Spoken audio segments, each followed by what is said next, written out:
Assalamualaikum warahmatullahi wabarakatuh. Selamat berjumpa lagi anak-anakku atau adik-adikku semuanya beserta bapak, ibu, wali murid yang berkenan mendampingi putra-putrinya untuk belajar di rumah. Tak hentinya saya berdoa kepada Allah Subhanahu wa taala semoga anak-anakku dan bapak ibu semuanya tetap dalam keadaan sehat walafiat, tetap dalam lindungan Allah Subhanahu wa taala, dijauhkan dari bencana, dijauhkan dari wabak dan diberi kesehatan selalu. Baiklah, pada pertemuan kali ini anak-anakku, yaitu kita akan belajar indahnya kebersamaan, tema 1, subtema 1 juga, yaitu tentang keberagaman budaya bangsaku. Pada pembelajaran yang pertama ini, kalian akan belajar tentang keberagaman. Kalian harus tahu bahwa Indonesia ini terdiri atas banyak pulau, banyak suku bangsa, banyak tarian, rumah adat, serta agama. Agama yang ada di Indonesia ini sudah diakui ada Islam, Kristen, Katolik, Hindu, Buddha, Konghucu. Nah, ayo kita cari tahu lebih jauh tentang keberagaman itu. Nah, ayo kita baca. Indonesia ini terdiri atas berbagai macam suku bangsa dan budaya, namun tetap dalam satu wadah negara kesatuan Republik Indonesia. Keberagaman tersebut merupakan anugerah dari Tuhan Yang Maha Esa. Kita wajib mensyukurinya. Berikut adalah bacaan tentang keberagaman budaya Indonesia. Nah, ini perhatikan dengan seksama. Kalian akan belajar secara mandiri, bisa belajar secara mandiri. Kalian belajar dengan bacaan tadi, yaitu belajar keanekaragaman suku bangsa.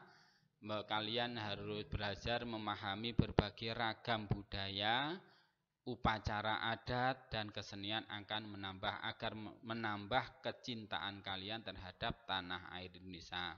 Kalian juga bisa belajar bekerja sama dengan orang tua, yaitu kalian mencari tahu latar belakang budaya orang tua kalian, lalu diskusikan apa yang menarik dan menjadi ciri khas dari asal orang tua kalian.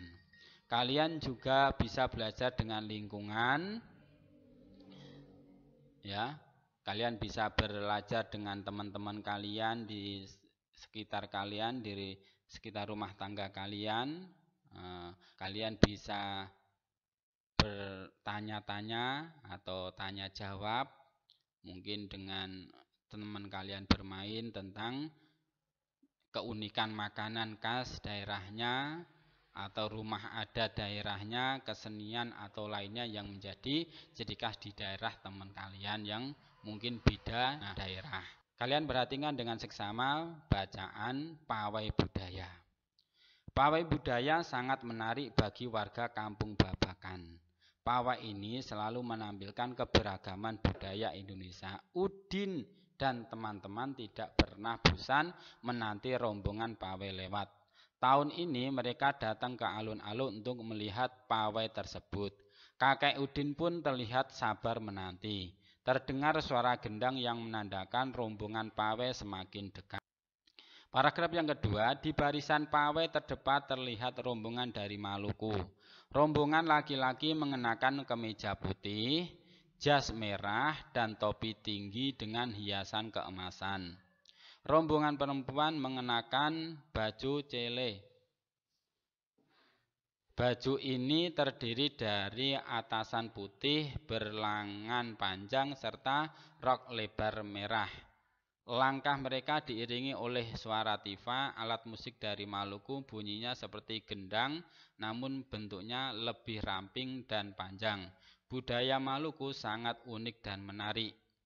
Paragraf yang ketiga, budaya Bali terkenal karena bunyi musiknya yang berbeda.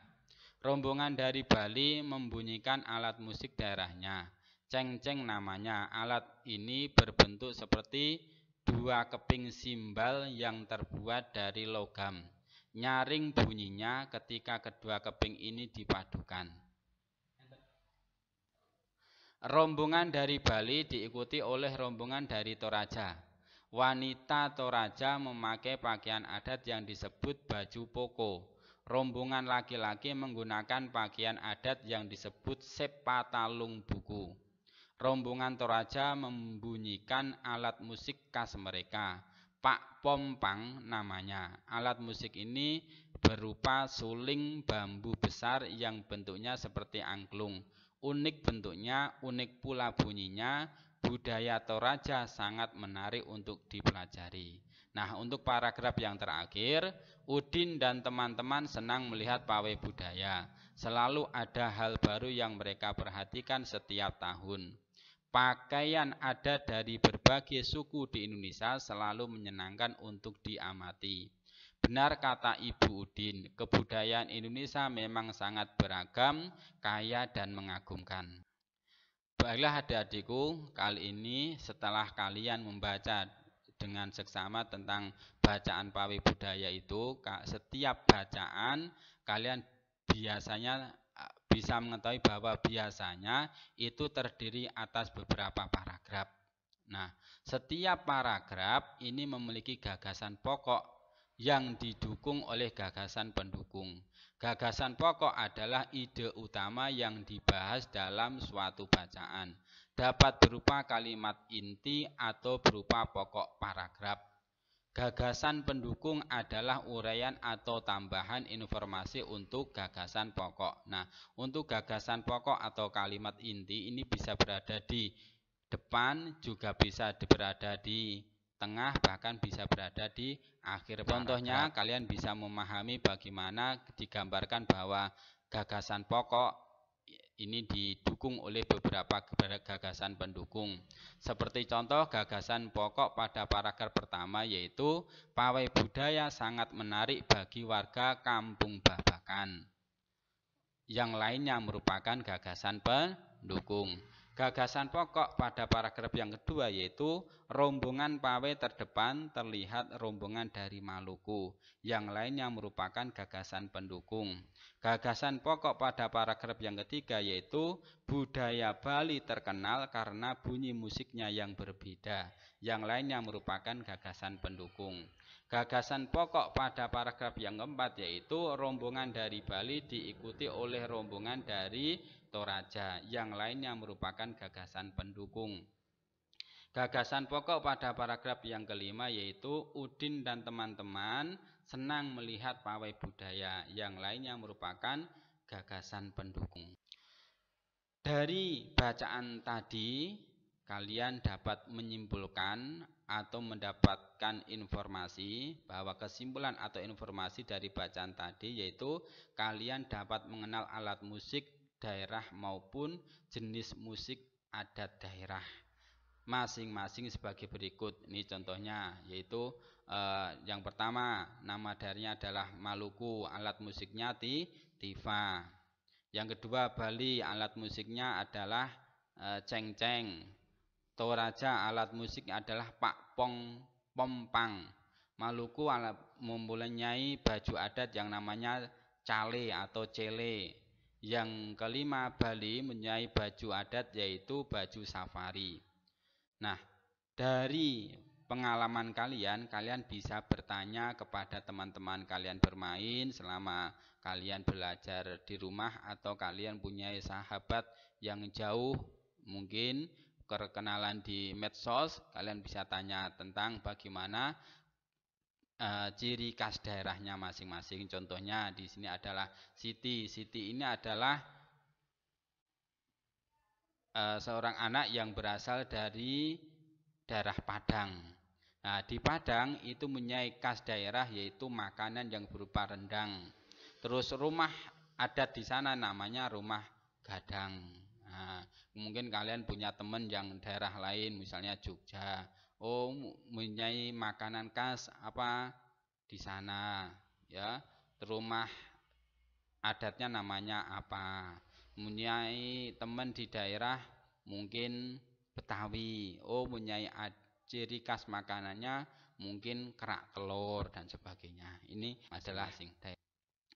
Dari bacaan tadi, anak-anakku kalian harus memahami bagaimana bahwa di Indonesia yang terdiri dari berbagai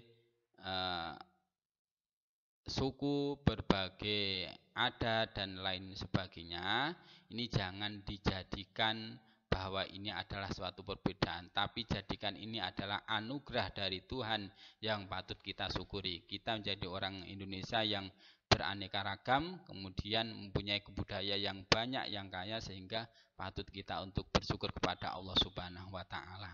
Nah, sebagai rasa syukur kita kepada Allah, kalian harus mempunyai sikap untuk menghargai keberagaman itu, yaitu satu, kalian berteman dengan siapa saja tanpa pilih kasih. Yang kedua, menghormati orang yang berbeda keyakinan. Yang ketiga, berkata sopan dan santun kepada orang lain. Yang keempat, ikut mengapresiasi keanekaragaman budaya. Jangan malah mempunyai sebaliknya, yaitu sikap tidak menghargai keberagaman, yaitu ketika kalian bermain, kalian pilih kasih dalam berteman. Kalau enggak daerahnya enggak mau, ini juga enggak boleh. Kalau enggak anak orang kaya enggak mau. Atau kalian tidak menghormati orang yang berbeda keyakinan, ini juga tidak boleh. Namanya tidak menghargai keberagaman. Kita berteman pada siapa saja itu boleh, walaupun tidak seagama atau tidak sama dengan keyakinan.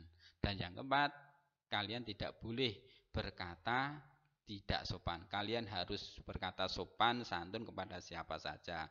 Jangan membentak, jangan menghina dan sebagainya.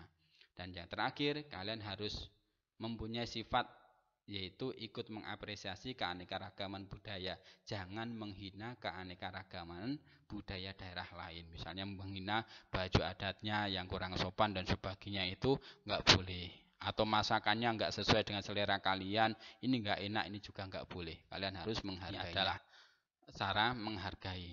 Nah, berikutnya anak-anakku semuanya, kalian juga bisa belajar tentang alat musik. Dari bacaan tadi, kalian bisa mengenal macam-macam alat musik. Setiap daerah itu juga mempunyai alat musik yang berbeda-beda. Misalnya ada angklung, ada saluang, ada kecapi, ada kendang, ada tifa. Sebagai uriannya, kalian bisa mengetahui bahwa kecapi ini asal daerahnya adalah Jawa Barat. Cara membunyikannya yaitu dengan dipetik, dan cara menghasilkan bunyi yaitu bahwa dawai bergetar dan menghasilkan bunyi. Yang kedua, angklung. Angklung ini asalnya dari Jawa Barat. Cara membunyikan yaitu dengan digoyang-goyang. Bambu yang bergoyang berbenturan, benturan itulah yang menghasilkan bunyi. Yang ketiga, saluang. Sebuah saluang ini hampir sama dengan seruling, ya. Cuman saluang ini berasal dari daerah Sumatera Barat. Cara membunyikan yaitu dengan ditiup, nah, menimbulkan getaran udara dalam saluang. Getaran tersebut menghasilkan bunyi. Yang keempat adalah kendang. Kendang ini berasal dari daerah Jawa Tengah, dibunyikan dengan cara dipukul. Nah, cara menghasilkan bunyi yaitu menimbulkan getaran udara dalam kendang. Getaran tersebut menghasilkan bunyi. Dan yang terakhir, kalian bisa mendapatkan informasi bahwa tifa ini berasal dari daerah Papua. Nah, cara membunyikannya yaitu dengan dipukul. Nah, dari pukulan tadi menimbulkan getaran udara dalam tifa. Tifa tersebut, getaran tersebut itu menghasilkan bunyi getaran tifa tadi. Demikian anak-anakku yang dapat saya sampaikan pada pertemuan pertama ini. Semoga dengan ini kalian bisa memahami dengan baik, bisa bermanfaat untuk kalian belajar di rumah. Kurang lebihnya saya mohon maaf. Akhirul kalam, wassalamualaikum warahmatullahi wabarakatuh.